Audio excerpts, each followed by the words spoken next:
This is the North Africa Journal, and thank you for listening to this podcast.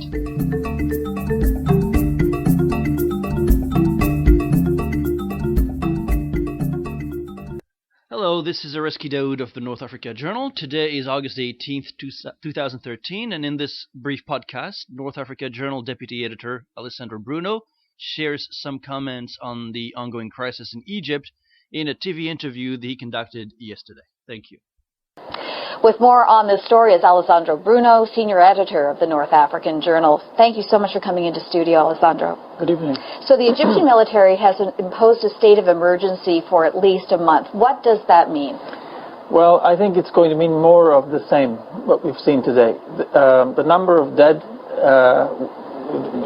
over, I don't know what was the number, 287 was the last confirmed number that I saw. Suggests that the Muslim Brotherhood, first of all, has named these dead as shaheeds or martyrs. So that label alone gives an indication of what could happen. It's going to be an inspiration, it's going to be a cause for revenge, and the riots were only spreading. Now, the biggest targets were probably, or one of the most visible targets will be Christian churches and Western symbols, because they were seen as supporters of the new government.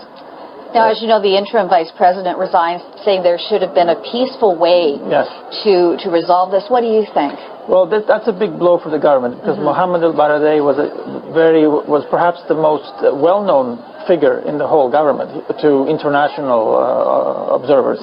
He was the head of the Atomic Agency for many years. And he was also a man of peace and someone who tried to break into Egypt's politics before the fall of Mubarak.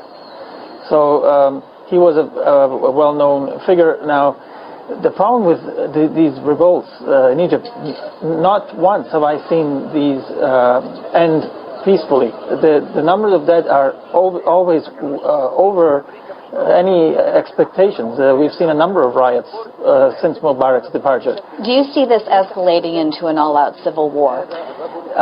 Egypt and civil war, probably not. We won't see anything like Syria.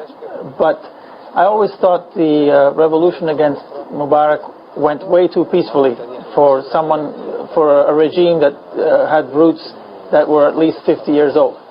And the Muslim Brotherhood is actually the oldest party in Egypt. It was founded in 1922 or sometime then, before all the parties today. And they have the biggest network on the ground. So they can mobilize very quickly.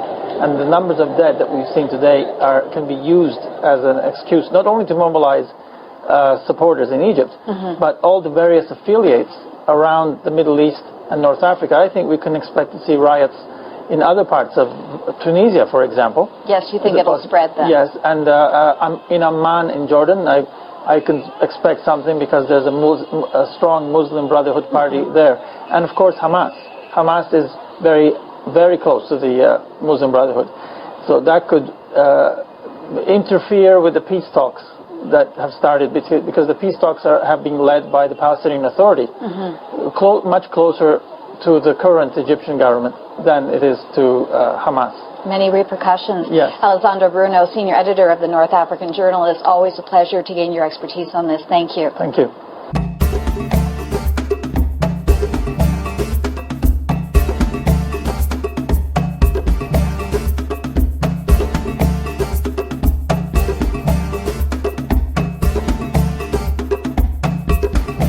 This was a North Africa Journal podcast. For terms of use and more analysis, please visit our website at north-africa.com. Thank you.